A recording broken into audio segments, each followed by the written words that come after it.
Baik, selamat pagi adik-adik mahasiswa. Sudah hadir saya lihat sekitar 23 orang ya. Jadi tadi kita sudah melaksanakan kuis ya, karena untuk eh, kuliahan dengan menggunakan UASE itu wajib ada kuisnya. Hari ini kita akan lanjutkan materi berikutnya, adalah terminal angkutan jalan raya. Suara saya dapat didengar?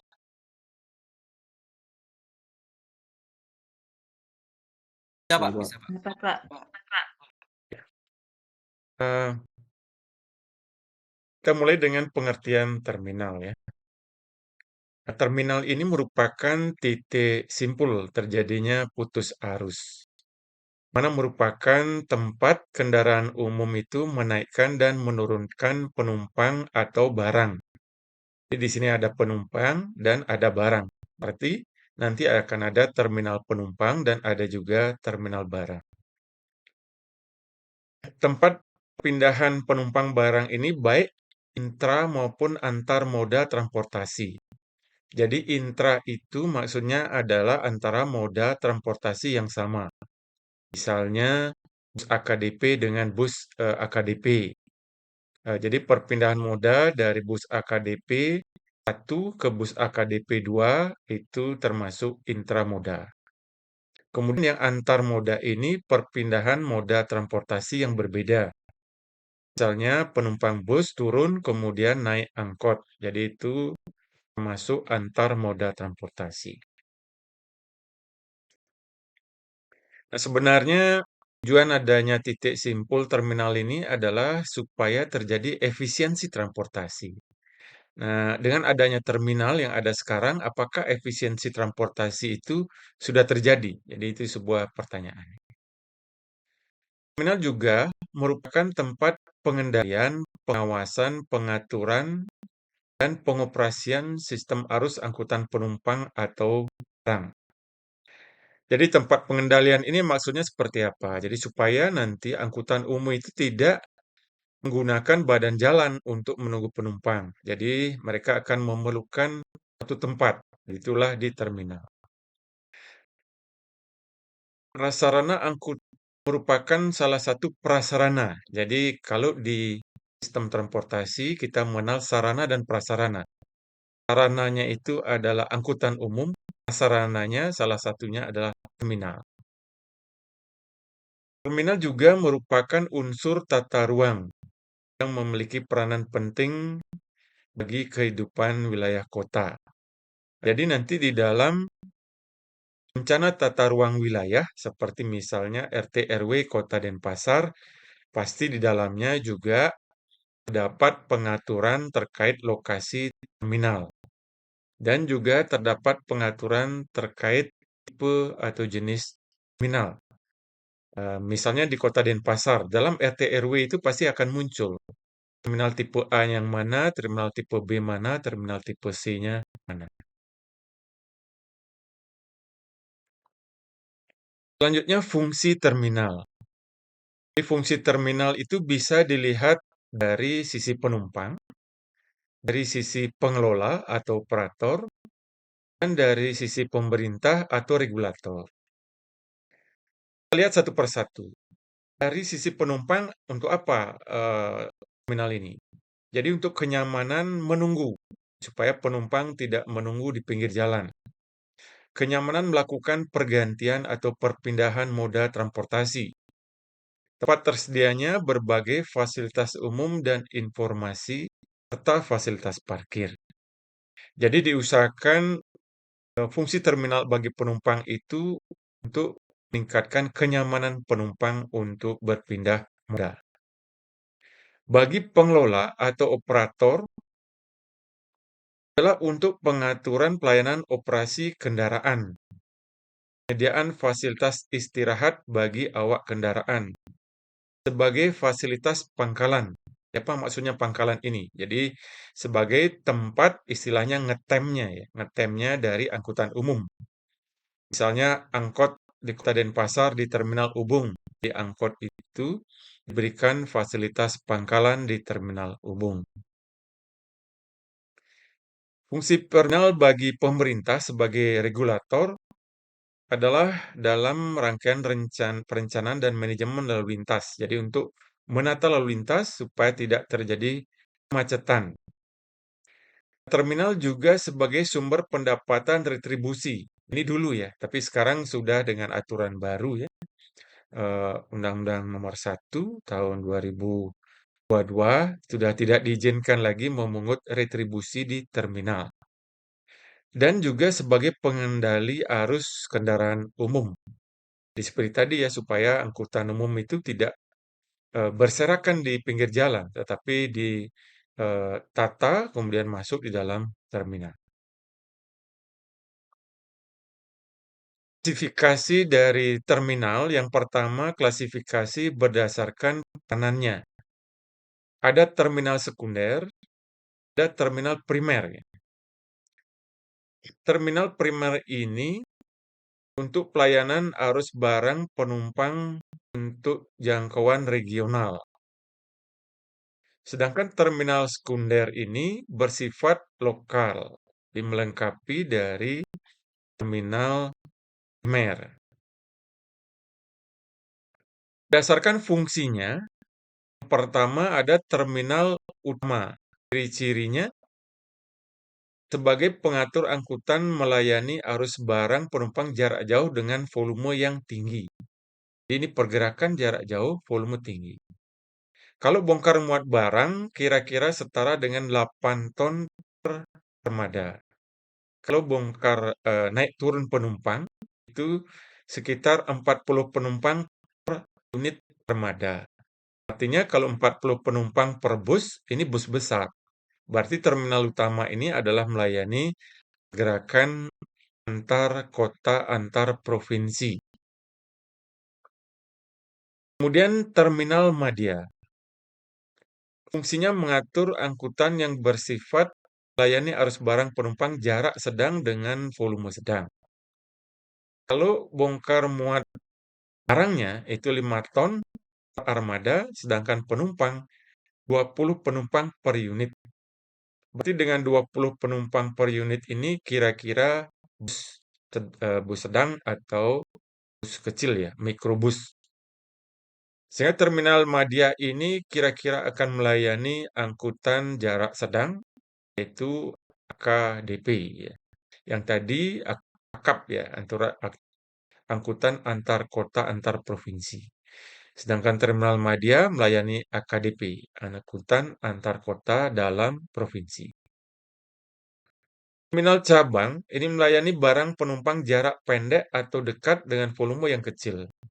Kalau penumpangnya itu 10 penumpang per unit armada. Jadi ini sekelas angkot ya.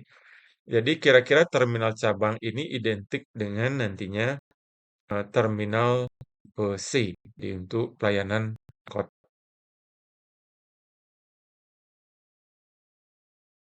Selanjutnya berdasarkan jenis angkutannya. Yang pertama ada terminal penumpang. Ini otomatis ini adalah melayani penumpang. Yang kedua ada terminal barang. Jadi ini untuk melayani bongkar muat barang. Nah, untuk terminal barang ada beberapa faktor yang perlu diperhatikan. Misalnya jenis barang yang menggunakan fasilitas terminal, sehingga terminal ini perlu menyediakan tempat bongkar barang sesuai jenis barang yang akan dibongkar muat. Jumlah barang di dalam satuan ton per hari dari masing jenis barang. Jadi seberapa banyak kira-kira yang angkutan barang yang dilayani per harinya. Jumlah truk yang masuk terminal. Ini akan mempengaruhi kebutuhan luas area terminal. Tempat bongkar muat yang cocok untuk masing jenis barang. Jadi diperlukan adanya peralatan. Apakah dia akan memerlukan alat-alat berat untuk menaik turunkan barang. Tentunya fasilitas pelayanan untuk awak kendaraan seperti sopir dan sebagainya. Jadi tempat istirahat, tempat untuk sembahyang, untuk toilet dan sebagainya. Jadi itu ada fasilitas pelayanan. Kemudian ada terminal khusus, jadi karena ini jenis barang yang diangkut itu bersifat khusus. Kemudian di terminal ini sesuai untuk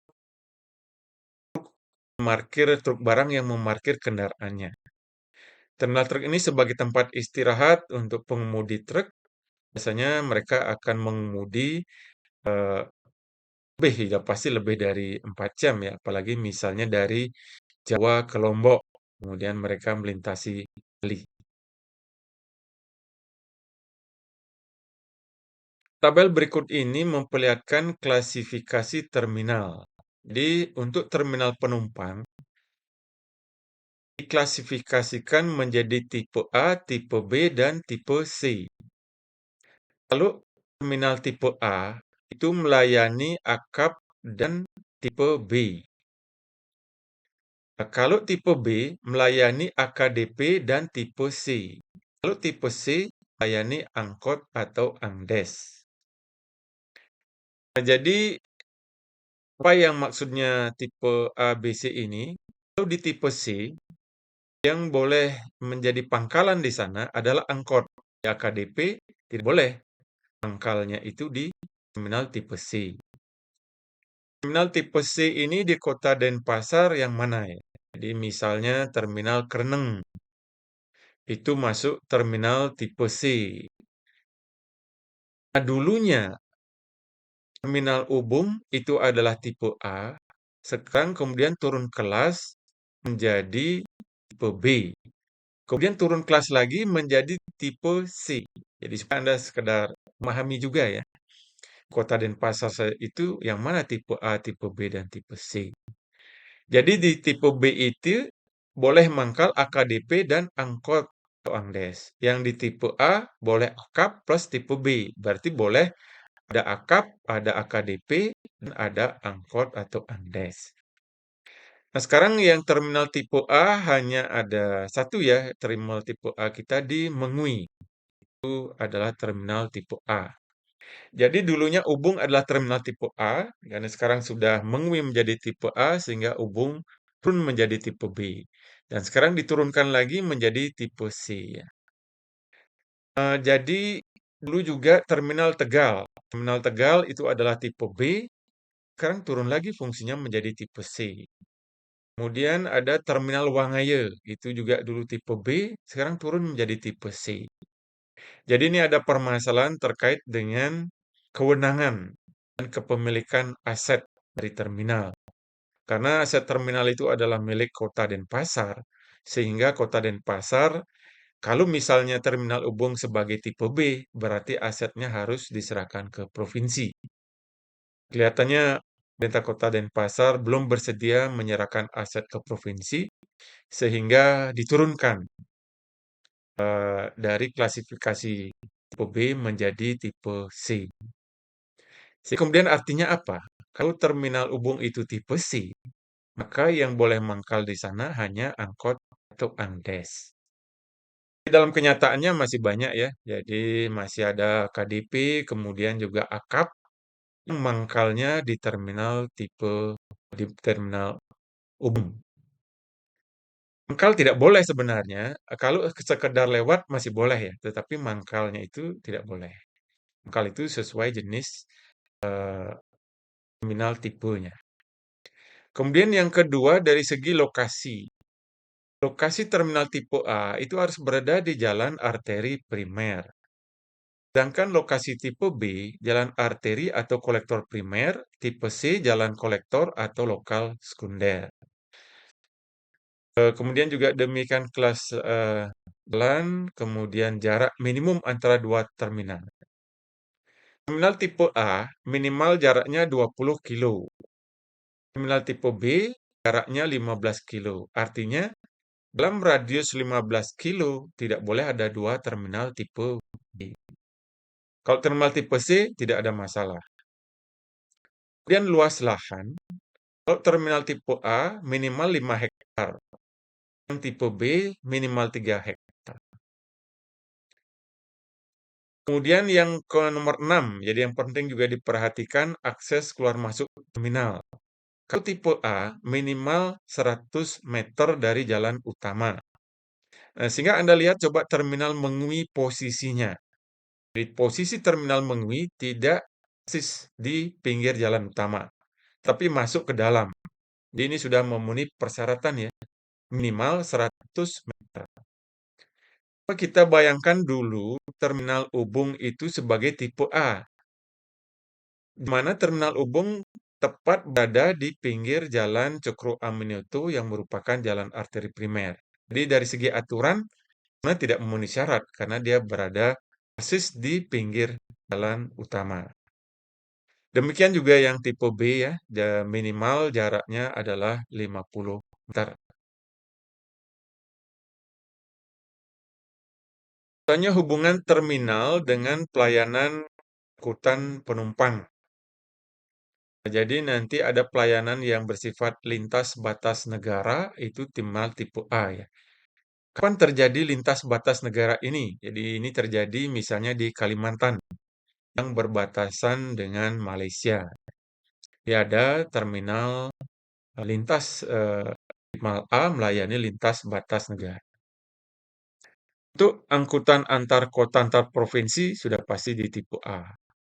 Untuk AKDP angka antar kota dalam provinsi bisa di tipe A dan tipe B.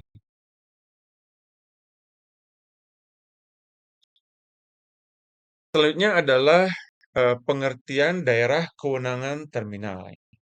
Jadi di dalam terminal itu hampir sama dengan jalan ya. Ada daerah manfaat terminal, ada daerah milik terminal, ada juga daerah pengawasan terminal. Jadi daerah manfaat terminal adalah daerah batasan yang dimanfaatkan untuk area terminal. Misalnya ya luas terminal itu 5 hektar, tetapi baru dimanfaatkan hanya 2 hektar. Jadi yang 5 hektar itu daerah milik terminal, yang 2 hektar itu daerah manfaat terminal. Sedangkan daerah pengawasan terminal, jadi pada radius tertentu yang masih menimbulkan dampak akibat adanya terminal. Jadi ini adalah daerah manfaat terminal ya yang sudah tadi dijelaskan, yang daerah dari terminal yang dimanfaatkan untuk terminal. Kemudian daerah milik terminal kalau di jalan itu sesuai ROW-nya, right of way. Jadi daerah milik terminal sesuai dengan sertifikat dari terminal tersebut, luasannya. Peruntukan daerah milik terminal. Apa saja yang boleh ada di daerah milik terminal? Itu tidak boleh sembarangan ya. Jadi memanfaatkan ruang terminal tidak boleh sembarangan. Apakah boleh terminal digunakan sebagai pasar? Ini tidak boleh ya. Ini sudah berapa kasus terminal Wangaye itu dipergunakan untuk pasar tradisional. Jadi akhirnya menjadi temuan ya. Jadi di mana aset terminal itu dimanfaatkan untuk pasar. Demikian juga terminal Kreneng. Ini juga menjadi temuan di mana di terminal Kreneng dimanfaatkan juga untuk pasar. Bangunan apa yang boleh ada di daerah ruang milik terminal? Pertama, bangunan ruang tunggu terminal. Kemudian pergudangan untuk terminal barang. Bangunan kantor terminal. Bangunan lain yang diizinkan. Jadi misalnya kios, warung, restoran, kemudian ada toilet, taman, tempat persembahyangan, dan lain-lain.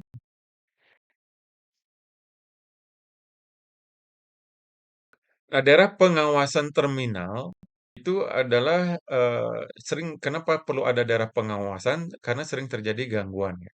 Misalnya kendaraan umum menunggu penumpang di luar terminal. Jadi ini sering terjadi di terminal Ubung di mana bus-bus AKDP itu menunggu penumpangnya di pinggir jalan, sehingga ini sering dikeluhkan oleh warga di sekitarnya. Sehingga pola sirkulasi angkutan AKDP dirubah akhirnya, di mana masuknya dari Cokro Aminoto, keluarnya itu dari Jalan Pidade ke arah barat. Tidak boleh diizinkan ke arah timur.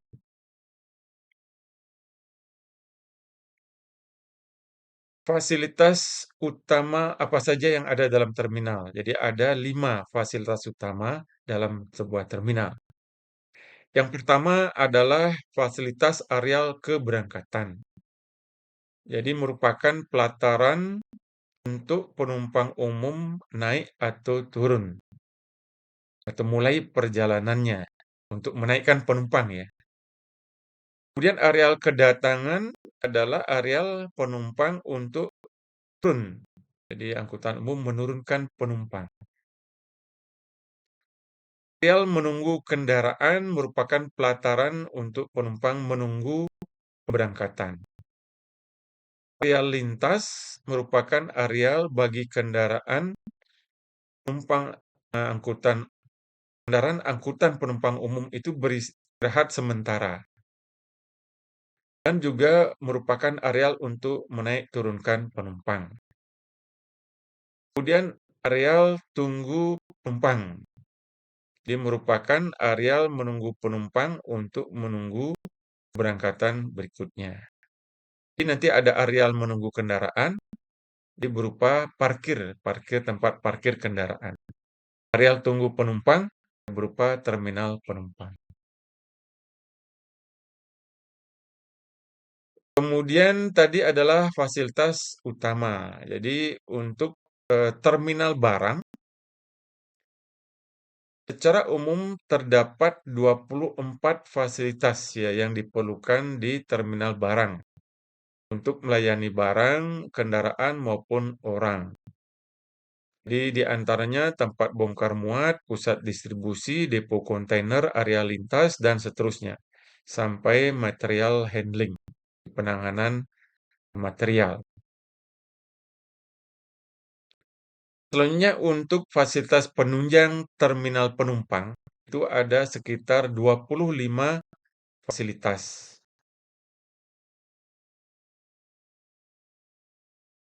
Ini ilustrasi dari terminal Ubung ya. Jadi diambil dari foto udara.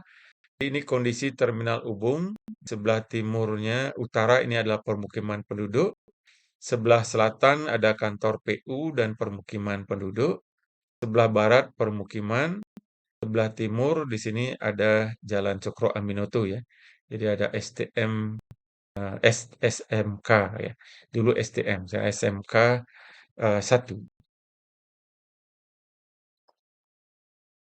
Di layout terminal itu seperti ini, di mana angkutan umum itu masuknya dari pintu B ya. Dulu keluarnya adalah melalui pintu A. Ini kemudian pintu A ini ditutup. Karena angkutan AKDP itu banyak ngetemnya di pinggir jalan di sebelah utara terminal. Sehingga akhirnya sekarang masuknya melalui pintu B, kemudian keluarnya melalui jalan Pidade ya, pintu T ini. Di lokasi keluarnya. Jadi secara umum inilah fasilitas yang ada di dalam terminal. Eh, ini misalnya adalah A, ini jalur keluar akap KDP. Kemudian B, ini adalah entrance pintu masuk. Kemudian D, agen tiket, dan seterusnya. Jadi di dalam terminal Ubung dulunya ketika masih berupa terminal tipe A, ini Anda lihat di bagian E ini adalah tempat parkir akap. Jadi bus akap ya, antar kota, antar provinsi. Sedangkan di bagian K ini adalah untuk fasilitas parkirnya AKDP. Jadi ada yang AKDP jurusan misalnya Denpasar Singaraja.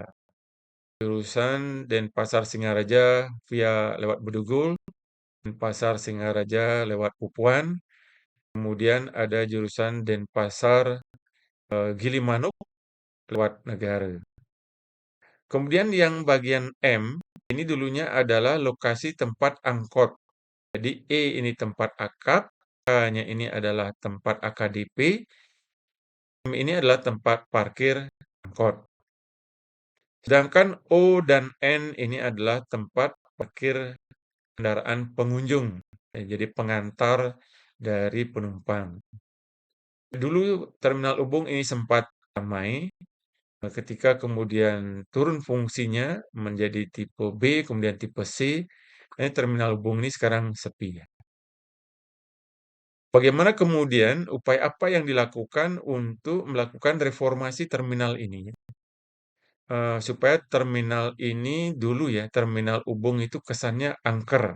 Kenapa angker? Maksudnya adalah karena di sana banyak terjadi aktivitas premanisme ya, di mana pada saat masih ada akap di sana, banyak terjadi calo-calo penumpang, calo-calo tiket, sehingga saling berebutan antar preman, sehingga menyebabkan terminal itu kesannya angker tadi ya, banyak karena pernah terjadi kasus pembunuhan ya antar eh, preman di terminal Ubung. Jadi seperti itu ya suasana terminal Ubung. Sehingga sekarang ini sudah banyak terminal-terminal penumpang kemudian dilakukan revitalisasi berombak menjadi sebuah terminal modern. Seperti apa terminal modern ya? Jadi di Pulau Jawa sudah banyak terminal-terminal modern, di mana di terminal modern itu dibangun pusat-pusat aktivitas. Jadi misalnya pusat perbelanjaan. Di atasnya adalah pusat perbelanjaan, nanti di lantai bawahnya baru ada tempat berpindah moda. Sehingga kesannya tidak hanya untuk pindahan moda saja. Jadi ini kondisi existing permasalahan ketika dulu sempat akan dilakukan penataan terminal Ubung. Jadi ini adalah tempat parkir dari akap, kemudian tempat parkir kendaraan, ada kios-kios di sekitarnya. Ini adalah tempat parkir AKDP yang di bagian bawah. Ini adalah juga tempat parkir dari kendaraan, di atas ini masih kios-kios. Jadi ini fasilitas yang ada di Terminal Ubung. Selanjutnya yang di sebelah kiri ini adalah kantornya terminal, kemudian sebelah kanan ini adalah tempat ngetem angkotnya, sebelah barat terminal. Bagaimana sebenarnya dalam menentukan alternatif dari lokasi terminal ini? Yang pertama adalah berdasarkan tata guna lahan. Jadi secara sistematis angka banding dasar bangunan atau ABDB yang dirumuskan ABDB sama dengan luas dasar bangunan, luas petak lahan. Kriteria alternatif lokasi yang ditinjau dari segi tata guna lahan jika ABDB ini lebih kecil dari 1. Jadi artinya apa? Bahwa luas dasar bangunan lebih kecil dari luas petak lahan, sehingga memungkinkan adanya kemungkinan perluasan dari terminal. Berdasarkan rencana tata ruang, jadi klasifikasi dari terminal adalah sesuai tipenya. Tipe A, tipe B, ataukah tipe C. Kemudian keterkaitan dengan moda transportasi lainnya. Jadi adanya integrasi terminal dari angkutan penumpang dengan berbagai moda lainnya. Kemudian struktur jaringan jalan. Kalau kita lihat kembali ke moda transportasi lainnya, sehingga ketika menentukan lokasi terminal, kira-kira titik pertemuan yang cocok antar berbagai moda itu di mana posisinya. Itu menentukan juga posisi dari lokasi terminal. Dan struktur jaringan jalannya, jalan arteri, kolektor, atau lokal. Ini juga akan mempengaruhi lokasi dari terminal seperti yang sudah diuraikan di tabel sebelumnya ya. Terminal tipe A itu di jalan arteri primer dan seterusnya. Penentuan lokasi terminal juga didasarkan atas biaya transportasi, di mana biaya transportasi rata-rata dari angkutan penumpang menuju lokasi terminal yang diusulkan. Ini sekarang masih agak bermasalah ya, agak bermasalah seperti kasus terminal Mengui. Banyak penumpang yang seharusnya penumpang dari Jawa menuju ke Bali itu turunnya di terminal Mengui. Dari terminal Mengui kemudian menggunakan KDP atau angkutan kota atau Angdes menuju tempat tinggalnya. Namun kenyataannya banyak penumpang yang tidak mau turun ya. Kalau kita lihat di berita, banyak penumpang tidak mau turun karena busnya itu eh, tempat daripada bus itu adanya di Denpasar ya, di gudang atau tempat penantian busnya itu ada di kota Denpasar. Sehingga penumpang itu bus akap itu cenderung atau pool ya, pool busnya itu ada di kota Denpasar. Sehingga penumpang akap cenderung tidak mau diturunkan karena menganggap menambah biaya lagi. Itu masih persoalan. Ini perhitungan biaya transportasi rata-rata angkutan penumpang menuju lokasi terminal. Jadi di sini sigma API dikali BOK dikali DIJ dibagi dengan sigma API. API ini arus kendaraan penumpang dari zona I, jadi dari berbagai zona ya. Wilayah kajian dibagi atas zona, zona 1, 2, dan 3, kemudian nanti dijumlahkan. BOK, biaya operasi kendaraan dari zona I ke zona J. Kemudian DIJ, jarak zona I dengan zona J. Jadi, kapan TCJ ini berguna? Ketika kita membandingkan alternatif lokasi terminal penumpang 1, terminal penumpang 2, 3, dan seterusnya. Ya, kita bandingkan dari TCJ-nya ini. Jadi biaya transportasi rata-rata menuju lokasi terminal. Kemudian lokasi terminal juga bisa berdasarkan aksesibilitas. Di AIJ, sigma, SJ per L. DIJ kali L, ini DIJ-nya agak di bawah ya. Di AIJ ini adalah aksesibilitas antar zona, SJ daya tarik zona J, DJ jarak antar zona I, zona J, L adalah eksponensial jarak. Penilaian lokasi dan kondisi terminal. Di penilaian dari kondisi terminal, dari sisi tata guna lahan, dari sisi jaringan jalan, kemudian juga dari sisi zona yang dilayani, dari sisi jaringan trayek. Itu akan menentukan seberapa strategis lokasi atau posisi terminal. Jadi bisa Anda bayangkan kalau Anda misalnya disuruh merencanakan sebelum ada terminal Mengui, di mana kira-kira lokasi yang cocok untuk dibangun terminal tipe A. Jadi kira-kira ini faktor-faktor yang perlu diperhatikan. Ini secara umum sebagai satu contoh ya, apa saja yang dinilai dari sisi penempatan sebuah terminal. Nilai dengan kesesuaian RUTRK, Rencana Umum Tata Ruang Kota. Kemudian apakah terminal-terminal ini sudah sesuai dengan RUTRK? Kemudian dari sisi kapasitas terminal, apakah luas areanya itu sudah sesuai dengan tipe terminalnya? Dari aspek sirkulasi internal dan eksternal, apakah terdapat permasalahan sirkulasi internal dan eksternal? Kemudian kontribusi terhadap kegiatan di sekitarnya.